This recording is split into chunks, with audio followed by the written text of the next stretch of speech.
You're listening to the Full and Thriving Podcast, a place where courageous women come to break free from food obsession, heal their relationship with their body, and strive to live a life that's present, lighthearted, and meaningful.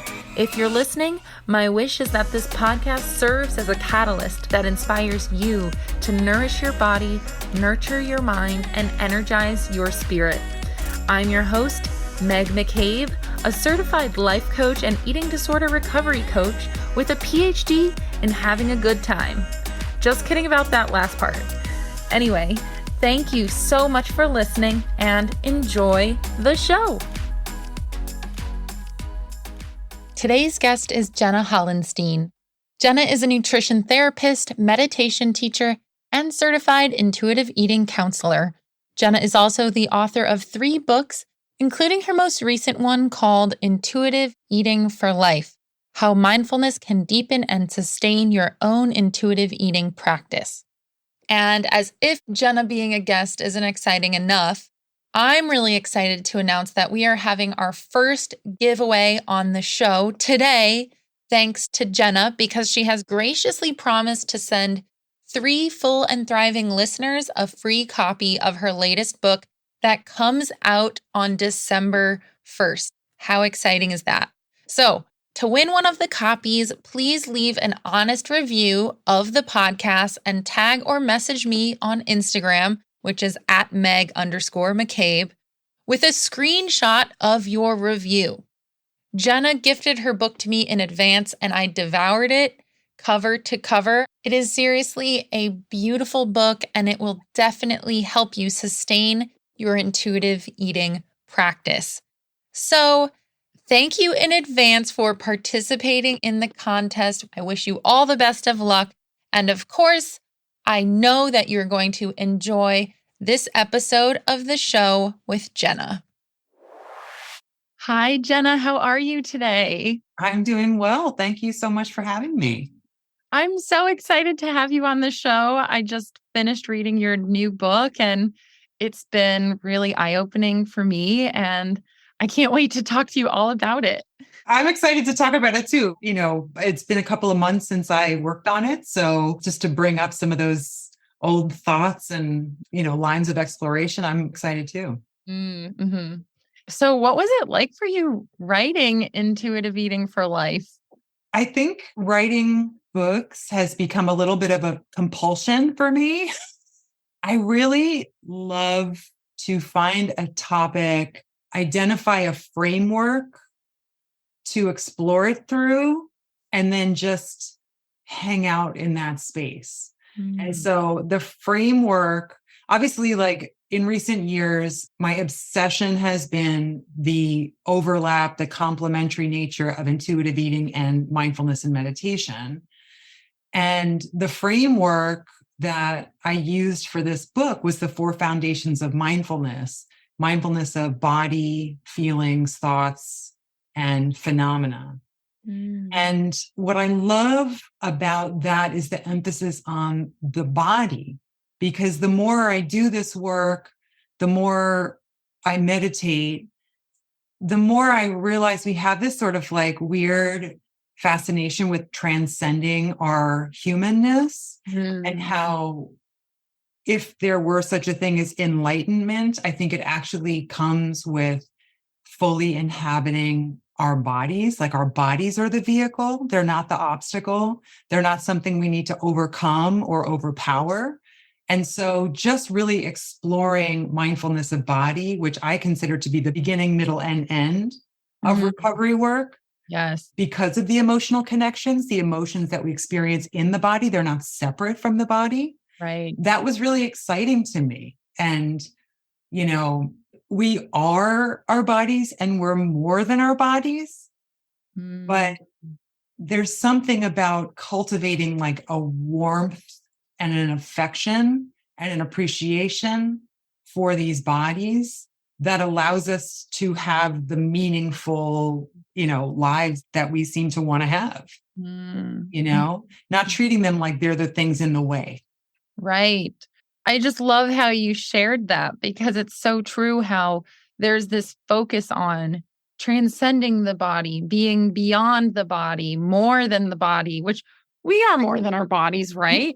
But that kind of language also kind of minimizes how the body can be so helpful in maybe reaching a point of enlightenment, if that exists, or Right. deepening your connection with yourself.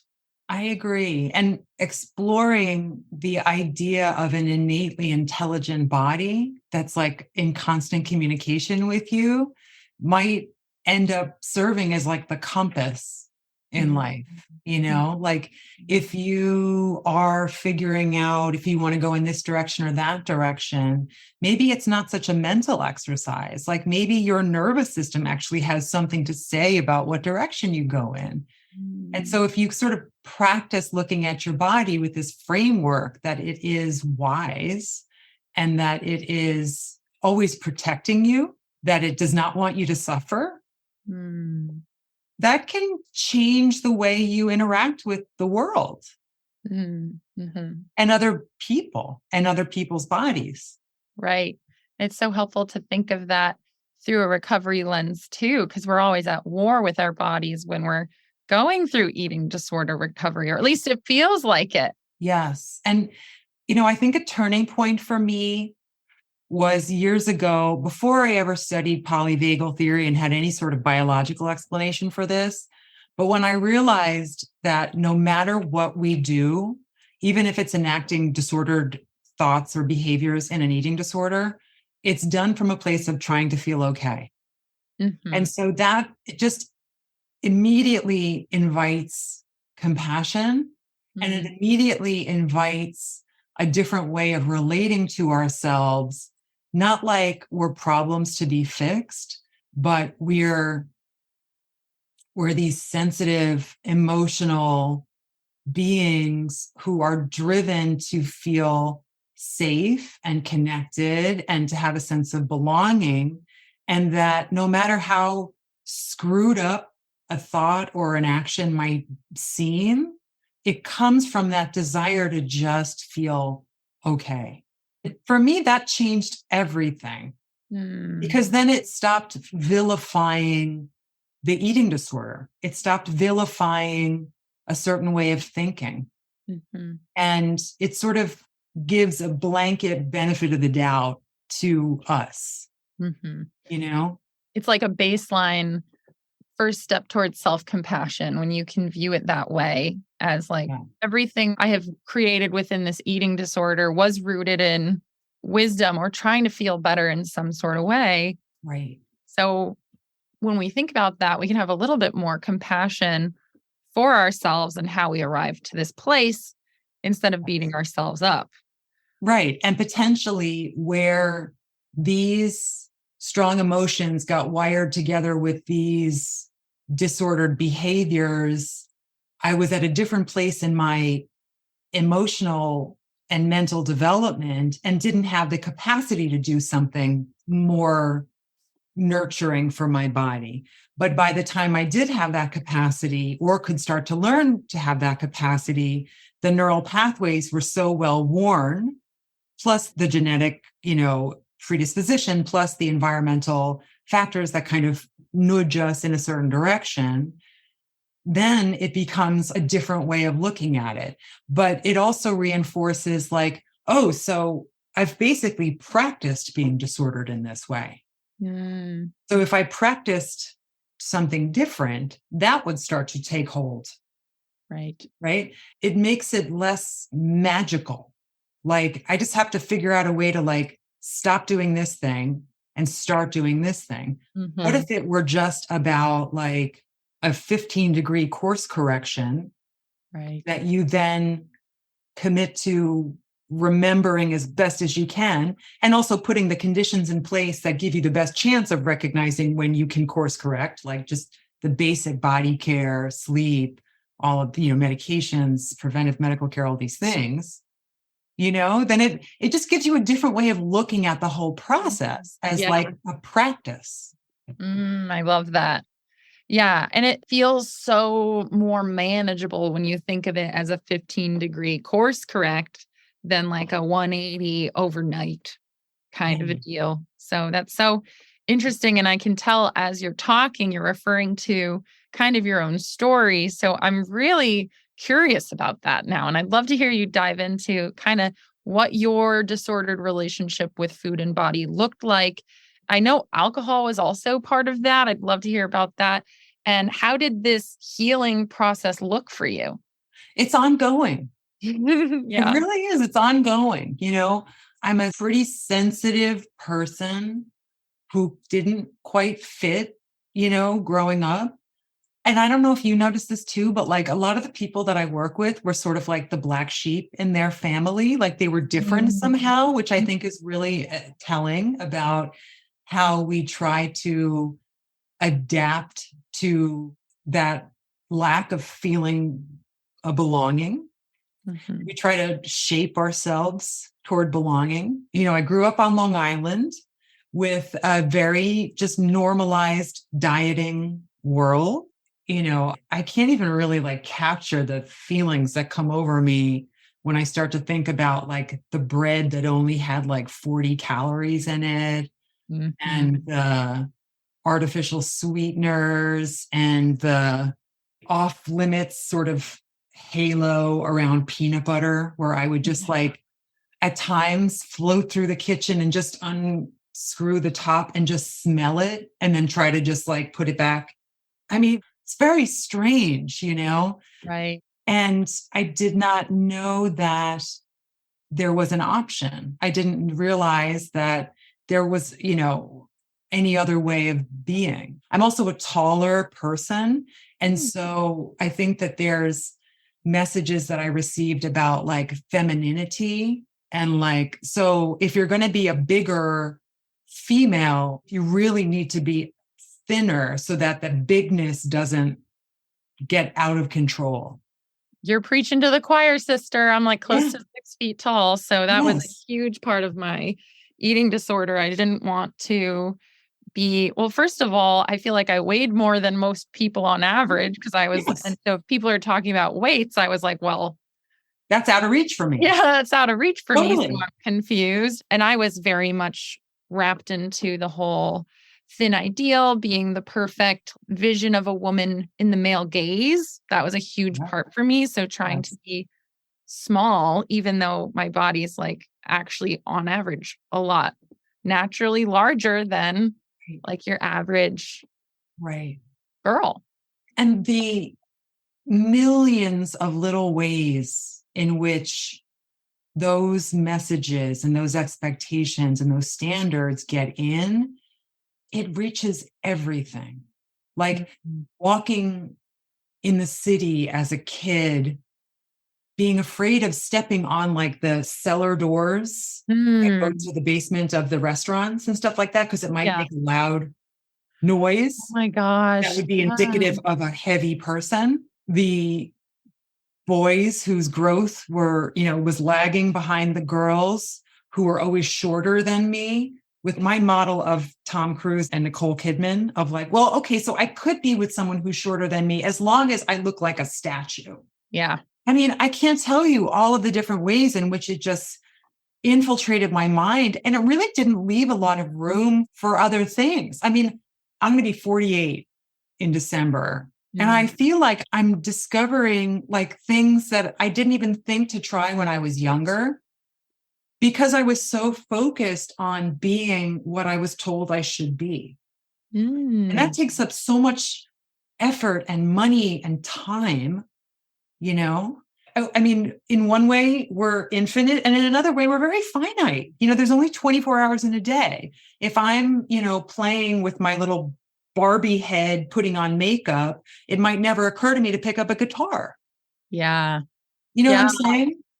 I mean, I hear you a million percent in this way too, because I've just started picking up things that I never even considered. I took guitar lessons earlier this year because I was like, I love music.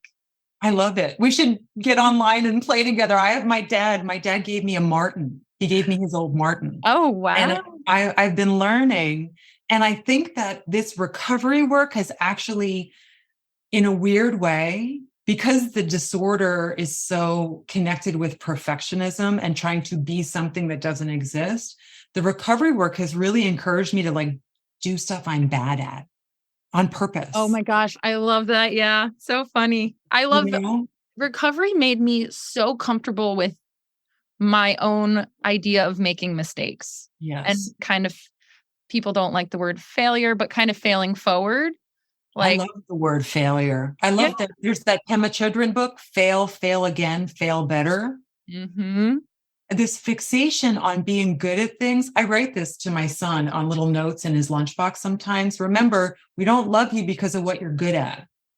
Love you because you're you, and like that's what we need to hear. And that's part of my fixation on the Buddhist thinking around like a basic goodness or a Buddha nature is that we come out whole and fully deserving of unconditional love.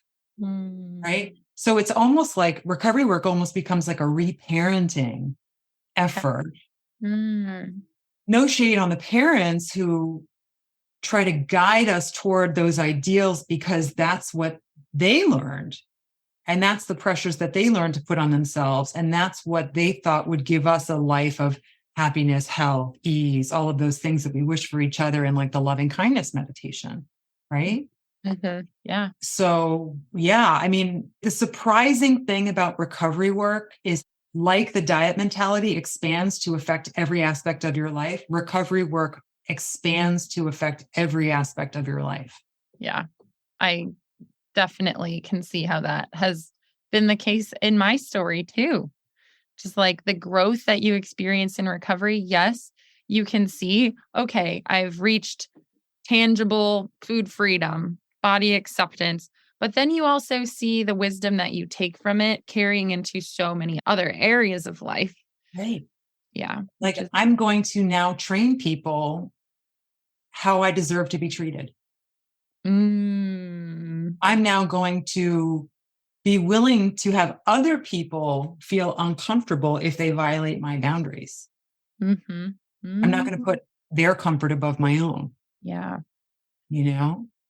I love that. I hope that people listening use this as motivation to move forward. Because even though it's scary to disconnect from that ideal you're aiming towards or the control you're desperately needing, like being able to reach the other side, quote, of all of this, there's like a life that you have so many tools and pieces of wisdom that you can apply elsewhere, which is so great.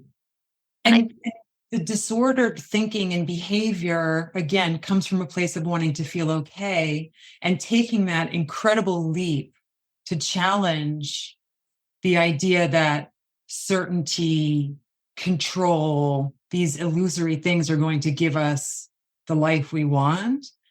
We didn't realize we wanted, Yeah. Yeah. And I feel like with recovery, this intuitive eating piece, it's kind of hard to access at first at times, although you can start bringing intuition in as soon as you feel connected to it. In your case, how did you go from sniffing the peanut butter jar to being an intuitive eater with this mindfulness element involved? Because it's like, I feel like what your book does is it takes the idea of intuitive eating, which is so helpful and it's a beautiful concept, and layers, the mindfulness elements everywhere to make it more sustainable. So I'd love to know sort of how you transitioned to being that. And that's a very loaded question. Are you in eating disorder recovery and feel overwhelmed by the chaos and pressure around food and family that the holiday season brings? Join me and the Recovery Collective for the Winter Reset, a free healing experience from December 1st to the 31st, designed to reconnect you to peace and rest during the holiday season. Sign up using the link in the show notes to access a free Winter Reset guidebook, a calendar of live events, and access to our Winter Reset Facebook group. Let's get comfy and cozy together and focus on recovery this December. I think that the mindfulness really is the how to do intuitive eating, but for me, quitting drinking alcohol was a huge milestone because as that sensitive kind of kid that didn't quite fit and, someone who struggled with like mental health issues and things like that, they just were not addressed the way they are now in school, at home, different things like that because of stigma, because of lack of awareness. I started drinking at a very early age and I was good at it. I was so good at it and I loved it. I looked forward to the get-togethers where I knew someone's like older brother was going to get beer or something like that because I was like, oh, I'll be able to be around people and feel comfortable as opposed to I'll be around people and I'll be so nervous about fitting in or I'll be anxious about saying the right thing or all of the anxieties that come up when you're just a sensitive person or you just or maybe it's a deeper awareness too. It's a crazy time when you're younger and going through puberty and trying to figure out like identity and things like that. So drinking gave me this, it felt like a life raft in a way, but it was taking me further and further out to sea, So I think that the realization, and again, drinking, it's not like this vague thing that we do that doesn't have like influences in our culture. Like drinking is encouraged, it's commercialized. It's about like maximizing your pleasure. It's about getting the most out of different celebrations and things like that. But then I had this awareness, like, what if drinking is actually taking away from my life rather than zhuzhing it, right? Yeah. And I talked about it for years and got lots of pats on the back for just talking about it. I mean, usually it was like with a cocktail in hand, like maybe I should think about my drinking. But I had this amazing therapist in Boston who was like, what if you just stopped drinking for a little while and saw what happened? And I had tried to do that. And then whenever I came back to drinking, it would swing back and forth. The pendulum would swing back and forth, not unlike the binge restrict pendulum, right? Right. But I participated in an IOP. I made a decision. I'm going to stop. I stopped. My last glass of wine was on my 33rd birthday. And I went to an IOP over the holidays. So it took me from December into January, which is one of the harder times to quit. Yeah. But that commitment, showing up, being in that room with people for hours a week, served as a bridge. And I got to hear some people talking about similar things.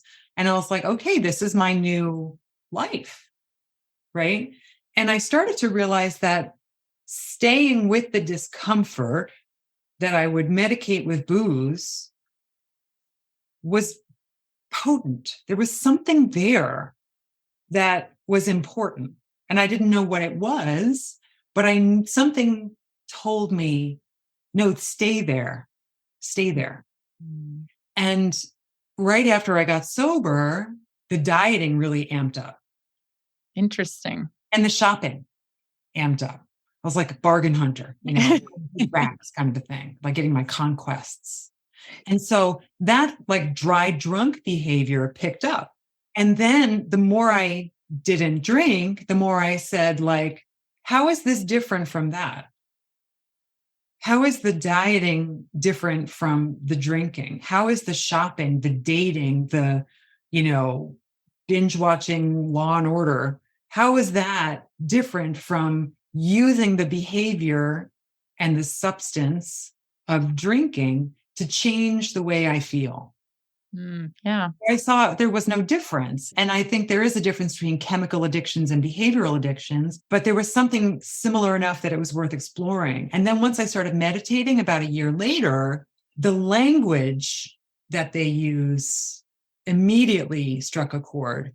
Pema Chodron, who's that Buddhist American nun who's like in her 80s now and amazing. Her books really spoke to me. The language that she uses in those books just spoke to me so much about becoming more comfortable with uncertainty, which is like a great title of one of her books. Leaning into the places that scare you, what to do when things fall apart. I mean, these are all like brilliant titles. I would just buy them for the titles, Yeah. But these books were then talking about stuff that nobody else seemed to be wanting to talk about, like the kind of dark, yucky underbelly stuff that I was escaping by drinking. So it normalized that whole part of being human, which is suffering. Mm. And it sort of turned the idea on its head that avoiding suffering would make me happier. It's like, no, learning to deal with suffering, learning to work with suffering, learning to open and expand and accommodate suffering actually gives you greater access to joy and satisfaction and like everyday magic. Right. So that was key. And then it dawned on me like, oh, staying with the discomfort, that's how you do recovery. Yeah. Oh, I think that's just so relatable when you can identify that thing you're using to avoid discomfort and then make the conscious choice to sit with that, whether that is an eating disorder behavior, but also all the others you listed, Yeah. right? I know I've just been dating again for the first time in 5 years, got out of a relationship. Before that relationship, I was in my mid-20s, like partying, drinking, and that's how I would arrive into relationships, Yeah. right? And so now I'm in this place of dating where I'm not in that party girl mode at all. So I'm going to date sober, and my therapist is having a field day Yep. because he's like, "Oh, you're basically going through like the normal adolescent feelings that you avoided." Right. Like the discomfort of maybe feeling insecure or feeling like you're self-conscious about something or not knowing how to like hold someone's hand when you like them, like really Right. basic stuff. Right. And so when you're speaking, I'm just thinking, yeah, like there's been so much healing in my life within the past several months Yeah. because I'm learning to sit with the discomfort in those moments. And it's really fun. Like it's an I know. extremely empowering phase for me to be in. That And sounds amazing. oh my God, it's so fun. Like I was saying this on my last episode, me and my therapist, it's like we're high-fiving each other every session. It's like, look how much you're Oh, I growing. love it. It's so cute. Yeah, it's so cute. But anyway, I think what you're saying is that sitting with discomfort was how you started leaning into your intuition, right? Yeah. And I think the more you sit with discomfort, the more you can start to surf it, Yes. you know? And Mhm. so going on dates, not knowing if you have like spinach in your teeth or if you've, said the wrong thing politically or, how much to share. Like in any given experience, there are waves of thoughts and energy and emotion and comfort, discomfort, not knowing if you're comfortable or uncomfortable. And it's a practice. And our nervous systems are all at different places in terms of how much discomfort we can tolerate. That's really worth stating. And, the same person in different circumstances might be able to tolerate different levels of discomfort. And part of what I feel like meditation teaches us is to discern the discomfort that's worth softening and leaning into and the discomfort that you're not ready for yet. Mhm. Like Mhm. I'm thinking of it these days as like a form of self-literacy and knowing the self enough to not just forge through when it would be harmful, Mhm. but an ability to work with the reality of what's happening in the present moment. Yeah. I'm thinking about when we're talking about discomfort in the body, right? Especially in recovery. And I know that there are so many people listening who are really triggered by the discomfort in the body, such as fullness, maybe constipation. migraines, like not even related to eating disorder, but maybe stress and stuff. There's lots of triggers in the body. Yeah. And I find that the discomfort is not always listened to, honored, surfed, right? As you're saying. And in your book, you talk about introception, like the ability to kind of interpret what the body is saying, what that means to you. Could you kind of share how introception, what that is, and also how mindfulness can be used to almost be less reactive to those body discomfort? Mhm. I think that it's always worth reminding ourselves that we're wired to prefer comfort to discomfort. Yeah. And we can thank that wiring for keeping us alive, right? That's not a problem. But when we become intolerant of discomfort in all its forms, we actually end up miserable, whether it's that we're aggressively pushing away all forms of discomfort or aggressively grasping onto all forms of pleasure.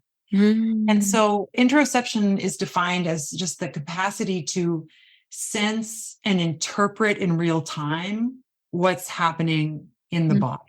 And then that gives you the potential to then respond to what's actually happening. Because so often with disordered eating, the way we respond is counter to what's actually happening, right? Like we take an action that if we're, for example, feeling abandoned by someone, rather than addressing whatever caused us to maybe have a disproportionate reaction to a fear of abandonment, rather than addressing that specifically, we kind of double down on a behavior that helps us feel in control, like restricting or exercising or something like that. What I like about looking at interoception is that it doesn't just have to be in terms of like a relationship with food. Maybe that's not a good starting point for some folks. Like maybe we need to do some basic training before we get into the interoception of eating. Like, could you start to relate to the interoception of needing to pee? Right? Because that might be a less judged, a less charged topic. One of my favorite practices has to do with the interoception of lying down and getting ready for sleep at the end of the day. And then just receiving the communications that maybe you can't even put into words because it's simply somatic. Nope, the left side doesn't work. Nope, the right side doesn't work. I need to be on my stomach with my head turned to the left and my right leg up. You know what I'm saying? Like the body is telling you. That's interoception too. And so there are ways that we can prepare ourselves to focus on the interoception of eating that don't have to hit the nerves that might be raw at first, Yeah. And it's a nice way of playing with our own edge. It's a nice way of playing with like, oh, well, you know what? As it turns out, I do have some triggering thoughts about needing to pee because everyone told me I have a bladder the size of a lentil. And so I feel like if I need to pee, I need to question whether I need to pee. Right? So maybe we discover things about us, but we can start to work with them a little bit more in that setting and then apply that practice, that training, that muscle memory to the more difficult. Right. Maybe it feels safer to challenge the problematic thoughts around the interoception of needing to pee. And then you can start to challenge the troubling thoughts around the interoception of eating, hunger, fullness, satisfaction, things like that. I think that's such a beautiful way to start, right? Approaching it in the more neutral circumstances, right? It's respectful of where you are. And then the mindfulness piece stabilizes the nervous system, tends to sort of, imagine if you have like a remote control and you kind of hit slow-mo, it sort of slows things down a little bit so that when you do shift into the potentially more triggering work, you can almost like see the interim stages of a reaction as it's happening. And maybe initially you have awareness after you've reacted. And maybe over time, the awareness backs up so that it's happening in real time. Or maybe it even is so attuned to the way that you tend to behave that you can anticipate when you're about to move into a decision point of, do I go down a habitual disordered pathway, or do I do that course correction? Mhm. You know, Yeah. I'm a big fan of like self-narration. Like, Oh. that's happening. Oh, isn't that interesting? Oh, I wonder why it's going on. Well, it does bring up this kind of thing, and it makes me think of this. You could just kind of stay with the dominoes as each one falls. Mm. So how would the self-narration look like if a person, say, is triggered by eating too much? Mhm. So the self-narration in that moment could be like, okay, I feel it can assess like whether it's reacting to a normal sensation of fullness, something in the neighborhood of a normal sensation of fullness, or something that is actually an uncomfortable fullness. It can reality check, is this me like having overeating is a normal part of normal eating, or is this me having a disproportionate reaction to normal fullness? Doesn't mean that you're going Great to get an answer, question. but Yeah. it can, start to create some space around it so that you can explore. Then it could be like, okay, well, this makes sense. I was taught to be afraid of fullness. I was taught to eat as little as possible. I was taught that fullness was a sign of being out of control. So, this experience sort of feels threatening. Like my body senses danger, because if I eat to fullness, if I'm in a bigger body, I will be less accepted by the people that give me safety and security. Like, it's sort of like it is the rational mind sort of talking through what's going on, like making some of the unconscious interoception conscious, Yeah. you know, because otherwise 50 things happen in like a finger snap. Yeah. So that can continue to like, okay, so maybe there was some circumstances in place that made it more likely for me to overeat in this situation. What is it that I feel like I need right now? Do I feel like I need to distract myself because this feeling of dysregulation is a little overwhelming? Do I need to spend some time with it and maybe journal about it or meditate or speak to someone? You know, do I want to take the step of doing something kind for my body and maybe rubbing my tummy? you Uh, know, Not being unkind, consciously, intentionally to my body. mhm. So it can take you in different directions. And I do it all the time. I kind of just am always talking to myself. I love that because mindfulness can feel really elusive and a little trippy for people who aren't used to it. Like the whole I'm the observer of my thoughts thing. Like sounds great in theory, hard to connect with that as like maybe someone who is more logical or whatever. Right.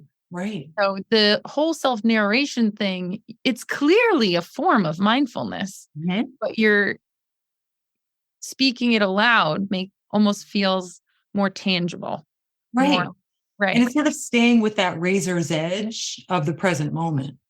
Yeah. Oh, this is happening right now. Oh, I'm feeling this way, you Mhm, know? mhm. Yeah, it's too bad that mindfulness has become this sort of lofty Yeah. thing. It's so grounded, Yeah. Yeah. It's such an active process of staying with yourself.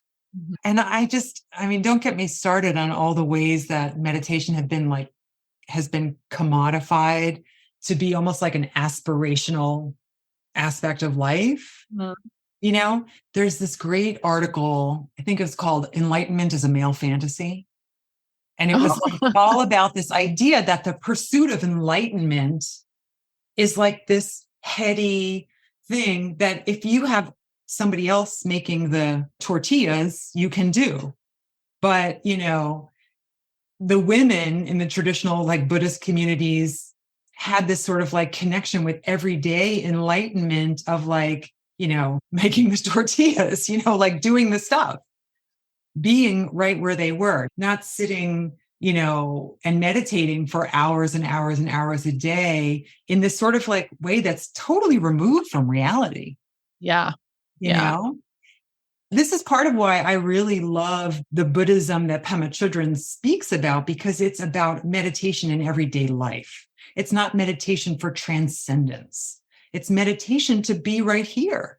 That does sound so much more grounding and real than what I typically hear meditation is. Like, for a while, I was stuck in this space. I talk about this a lot with my community when we do our meditations, but I used to expect some grand thing to happen every time I meditated. Like, I'm struck with a vision, or I feel like totally relaxed. And it's like, that's not the point.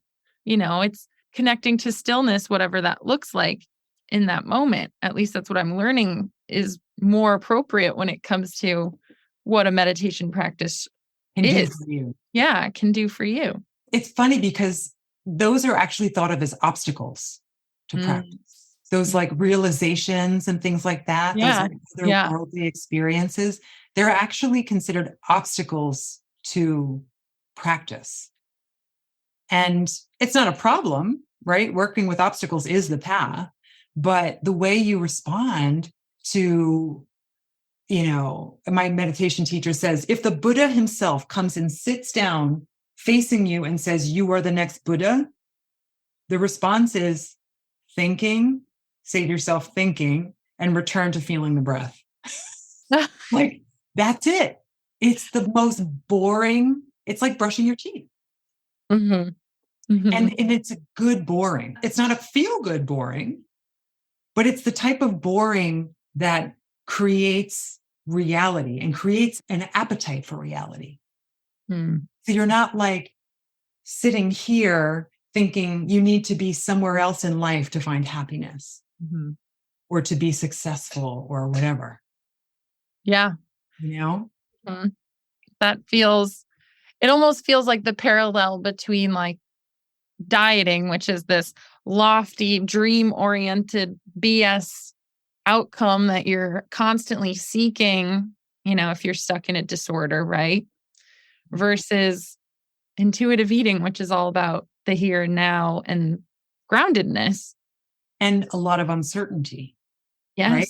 Part of the appeal of dieting and the disorder is that there are clear rules to follow. And if you follow those rules, you're successful. Part of the barrier, I think, for a lot of people with intuitive eating is that you don't have that mathematical certainty anymore, right? What is a 5 on the hunger scale? Right? So it doesn't matter. What matters is I'm sure enough I'm at my sweet spot of hunger where food tastes good and it doesn't feel chaotic to eat. And that's good enough for me. I don't have to do this perfectly. Right. And that's bringing it all back full circle, which is being okay with sitting with discomfort. And in this case, it's that uncertainty. And that is an aha moment for me because it makes sense why there's so many people who are hesitant to reach intuitive eating. Because how do you face that? If you're not comfortable with uncertainty, intuitive eating's like terrifying. I know. And so isn't it interesting that you can then get to a place where you're like, oh, I see what's happening right now. I feel agitated because I don't feel like I can know for sure what's in that food that was prepared by somebody else, But the problem is not the food. The problem is the belief that I need to know or to be in control in order to feel safe. Yeah. There's this sort of like ability to witness yourself, to kind of call yourself in, I would say, as opposed to out, because that's always feels kind of aggressive, of like, this is a habit. This is a tendency. This is a natural human proclivity to want to know and to hold on tight to that knowledge. And letting it go is really hard. It's hard for everyone, but it's something that you can get better at. You can learn how to do it and you can practice it. Mm-hmm. And that's how mindfulness comes in with making it more sustainable, because there is that self-literacy you're talking about Mhm. that gives you a little bit more clues and certainty, not necessarily, but whenever I know my body signals, I feel safer in what choices to make, right? Right. Because you're almost building a library of data. Mm-hmm. You're building a library of your own lived experiences, not some influencer's, Yeah. experience that you can reference, Mm-hmm. Mm-hmm. whether it's like, oh, last Rosh Hashanah, I had this experience. This time I'm going to go into it this way and see what happens, you Mm-hmm. know? Or I know that on Tuesdays when I have back-to-back appointments, I can fail to eat regularly. And so I'm going to take some steps. It might not be the most spectacular meal or snack of my life, but it'll be some combination of protein, carb, and fat that will keep me satisfied until I can put a little more thought and effort into what I'm eating. Mm-hmm. But the main difference is the fact that it's a library of your experience, your somatic lived experience, as opposed to guidelines and measurements and monitoring and things like that. Mm-hmm. I think that's great. And it's so true that it's your own lived experience. And that's how you can start to build that sense of safety that maybe you haven't felt with intuitive eating. But the more you practice, the more you can get comfortable with what that looks and feels like for you. Yep. So, wow, Jenna, this has been such a fun conversation. I've really enjoyed speaking with you, and we're coming up to the end of time. So, before I let you go, I'm really curious, like, what is your hope for those who read your book that's coming out very soon? It might be out by the time this comes up. What is your hope? What's your intention or your hope that those who read take away? What would you like that to be? I think I would love for people to make certain connections for themselves, like that fighting with their basic biology and humanity will never really give them the experience that they're looking for. Mm. And at the same time, to normalize why they fight, right? I mean, I can't remember if I said in this book, I think I said in the last one, this idea like, I'm sure you have plenty of original ideas, but this was not one of them, right? This was something that was implanted and then you learn to use against yourself. So, I mean, the two other things, one would be this sort of paradox of the more you care for yourself in a mindful, present, attuned way, the more you can actually show up for other people. Mm.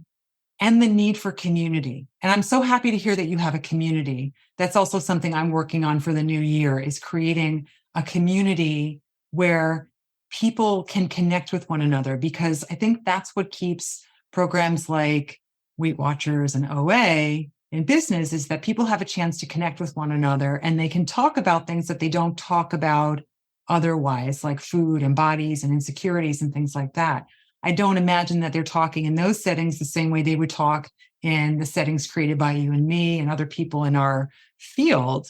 But I think that we've learned to settle for that.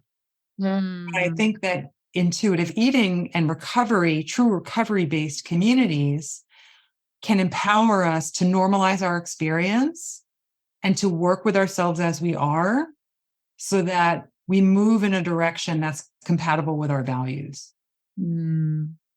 Yes, I feel the same way about community too. It's the best. I'm excited to hear about that when your community finally comes out. So, as far as how people can get your book, access your book, I'd love for you to share like where people can find you. And yeah, and also we are giving away 3 books to the listeners here. So thank you so much for that. Oh, my pleasure. Yeah, you can find information about, I mean, the book is on Amazon, like everything else. But if you want to not buy from Amazon, there are some other links to it on my website, which is jennahollenstein.com. If you go under the books tab, I think there are like links to some independent bookstores and things like that, or you could buy it directly from the publisher. Yeah, so I mean, that's my website is where I have a lot of information. And then I've been making a concerted effort to challenge my own version to social media and to have some sort of presence on Instagram and just put out something of value to people, So I am committed. I have promised my assistant that I will do this because she's been after me for years. So that's another way to kind of keep in touch and also to see like what I'm working on, what I'm exploring in my, with my client work or other projects and things like that. And hopefully it's a source of community in a way as well, because I think social media can be a cesspool or it could be like a real source of supportive community. I completely agree. All right. So you've heard it, everyone. These are the great ways to stay connected with Jenna. Thank you so much for joining me. It's been a true pleasure. And I look forward to staying in touch with you now that we've talked. Me too. This was great. Thank you. You're so welcome.